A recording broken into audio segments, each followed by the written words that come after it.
안녕하세요. 저는 결혼한 지 이제 반년 조금 넘은 30대 주부입니다.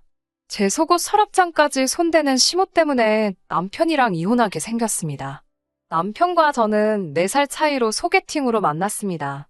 저는 백화점에서 일하고 있었고 남편은 중소기업에서 회사 생활을 하고 있었습니다. 저에게 첫눈에 반해버린 남편의 적극적인 구애로 결혼까지 신속하게 진행이 됐습니다. 양가가 여유 있는 편은 아니라서 서로 반반 결혼했고 이 점에 대해서는 아무런 불만도 없습니다. 집에서 시댁까지는 걸어서 15분 거리입니다. 제가 나서서 굳이 시댁 근처로 고른 것이 아닙니다. 저는 고등학교를 졸업한 직후 먼 지방에서 지금 사는 지역으로 올라와 취업을 한 경우였고 남편 역시 수도권에 있는 직장에 취업하게 되면서 남편의 통근을 위해 온 가족이 지금 사는 지역으로 이사를 왔다고 해요. 게다가 시아버지가 부동산 중개업을 하고 계셨기 때문에 집을 고르는데 제약이 좀 있었습니다. 아무튼 이 사실 때문에 지금 미쳐버리기 일보 직전입니다. 남편과도 몇 번 이야기해봤지만 별 소용이 없더라고요. 차근차근 정리를 해보자면 이렇습니다. 처음 결혼하자마자 한 달은 제 눈치를 보신 건지 저희 집에 오시는 일이 거의 없었습니다. 그런데 한 달이 좀 지난 후부터는 일주일에 한두 번은 꼭 저희 부부 퇴근 시간 비슷하게 혹은 그 이후에 방문을 하십니다. 어떤 날은 집 앞에서 마주치기도 하고 아니면 저희 부부보다 일찍 오셔서 거실에서 TV를 보고 계시는 일도 있습니다. 시모가 저희 집 비밀번호를 알고 있는 이유는 시모가 비상시 만일을 위해서라는 핑계로 집요하게 요구하셨거든요. 저희 둘 다 맞벌이다 보니 아침은 보통 간단하게 챙겨 먹고 그릇을 싱크대에 넣어놓고 출근하게 되는데요. 시모가 온 날이면 설거지부터 다 되어 있습니다. 남편은 시모가 바쁜 저희의 사정을 배려해서 그렇게 도와주시는 거라고 합니다. 하지만 제가 시모에게 받은 연락들은 왜 우리 아들 밥을 그렇게 부실하게 챙겨 먹느냐, 어쩜 싱크대에 밥그릇만 떡하니 있느냐, 여자는 바깥일보다 남편 내조를 잘하는 게 멋있는 거다, 이런 식이세요. 저도 시간이 있을 땐 인터넷이든 책이든 보고 남편에게 뭐라도 만들어주려고 하는 편입니다. 하지만 남편의 근무 시간표는 고정적이고 저는 그렇지 못하다 보니 상황이 여의치가 않은 건데 시모는 그런 사정은 생각해주지 않더라고요. 아무튼 설거지를 하시면서 뭘 그리 많이 보셨는지 잔소리가 끊이질 않습니다. 저도 하루는 억울한 마음이 들어 시모에게 저희가 맞벌이라 힘들어요. 그래도 노력하고 있어요. 라고 대응해 보았지만 시모가 맞벌이가 아니라 맞벌이 하랩이라도 할 도리는 하고 살아야 한대요. 밤을 새서라도요. 이러한 실랑이가 있으면 남편은 꿀먹은 벙어리처럼 있다가 엄마 빨리 집에 가라며 시모를 내보내기에 급급합니다. 제 입장에서 한마디 해명도 해주지 않는 남편이 미워서 싸운 적도 있습니다. 남편은 자기가 불리한 상황이 되면 말을 잘 안 하거든요. 그럴 때는 정말 답답해 돌아버릴 것 같습니다. 아무튼 이런 상황이 3개월쯤 지속되어 결국 제가 남편에게 정말 못 살겠다고 하소연을 했습니다. 그러니 남편은 시모가 저희한테 잘해주고 싶은데 방법을 잘 몰라서 그런 것 같다고 저더러 조금만 이해를 해달랍니다. 어차피 일주일에 한두 번이지 않냐면서요. 저는 그래도 이렇게는 못 산다고 물러서지 않았고 남편과 합의 끝에 현관 비밀번호를 바꿨습니다. 그러자 난리가 났습니다. 일하고 있는데 시아버지한테 전화해서 무슨 짓을 한 거냐며 당장 집으로 오라고 난리가 났더군요. 무슨 사고라도 생겼나 싶어서 간이 시모가 울며불며 드러누워 대성통곡을 하고 있었어요. 시아버지가 저를 매섭게 노려보며 젊은 사람이 생각해주는 사람 마음도 모르고 예의도 없다며 별욕을 다 먹었습니다. 그런 시아버지에게 남편도 강하게 나가지 못하고 결국 다시 시모에게 비밀번호를 알려주더군요. 결국 그 이후로도 시모는 계속 멋대로 찾아와서 제 살림에 손을 댔습니다. 그나마 다행인 건 제가 백화점에서 매장 매니저로 승진하면서 제가 근무 시간표가 바뀌었다는 거였죠.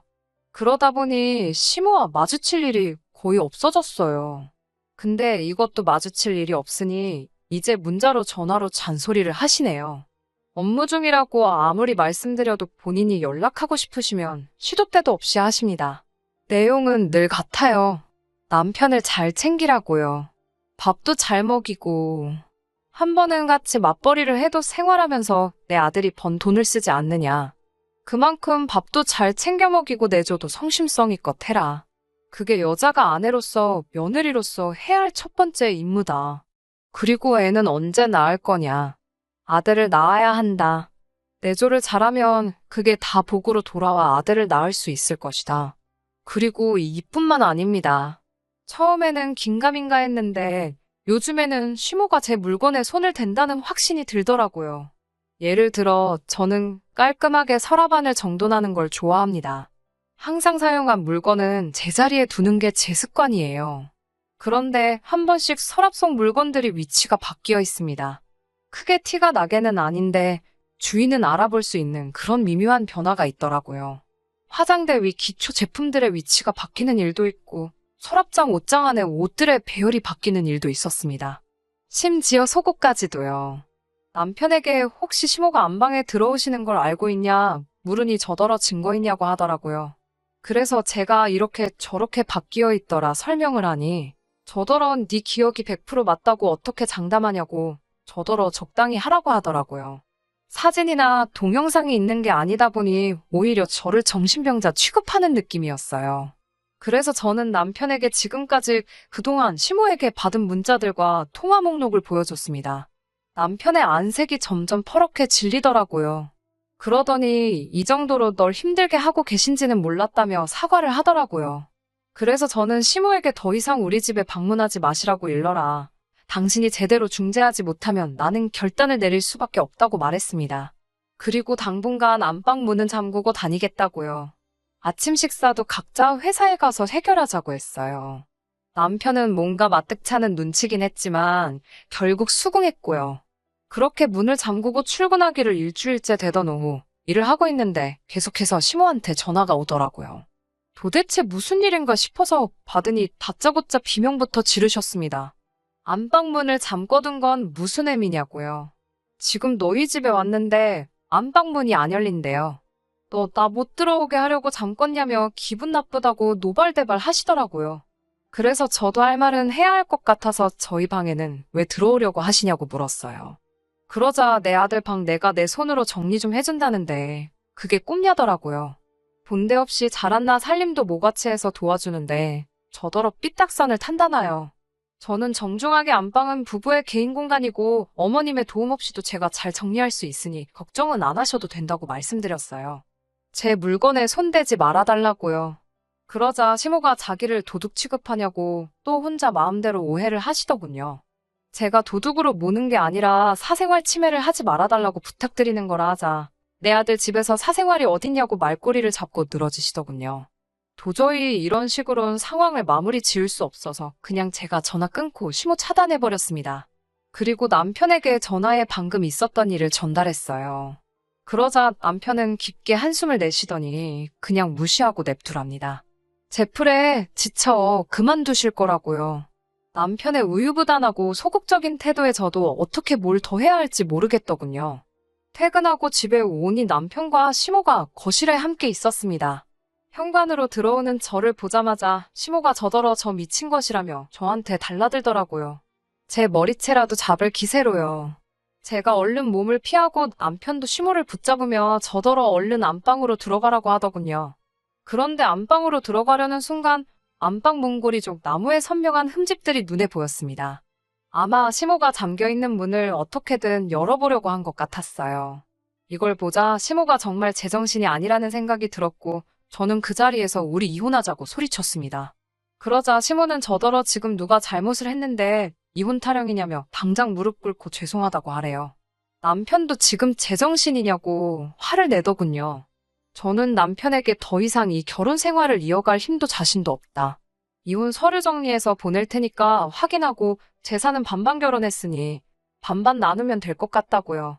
그리고 안방으로 들어가 제 집만 대충 챙겨서 친정으로 갔습니다. 그날 이후로 휴가 내고 친정에 있었습니다. 처음에는 이혼만은 하지 말라던 친정 부모님도 제가 문자와 전화 내역을 보여주니 제가 하고 싶은 대로 하라고 하시더라고요. 그리고 며칠 뒤 남편이 한번 만나서 이야기를 했으면 좋겠다고 하더군요. 어차피 서류도 전달해야 했으니 남편 회사 근처 카페에서 만났습니다. 남편은 제가 너무 쉽게 이혼을 생각하는 것 같다고 이렇게 경솔한 사람인지 몰랐다고 하더군요. 하지만 저는 반년 동안 시모의 언어폭력과 사생활 침해 참을 만큼 참았다고 그리고 당신 태도가 너무 미적지근하여 결국 일이 이렇게 커진 거라고 설명했어요. 남편도 더 이상 아무런 말도 못 하더라고요. 그렇게 남편에게 서류 주고 남편하고 법원에서 만나기로 했습니다. 백화점 일이 힘들어서 이직을 하려고 생각은 하고 있었는데 이참에 이직을 하면 될 것 같다는 생각입니다. 생활에서 여러 가지 변화가 있을 테지만 나은 내일이 기다리고 있다 생각하니 그것만으로 마음이 편안해집니다.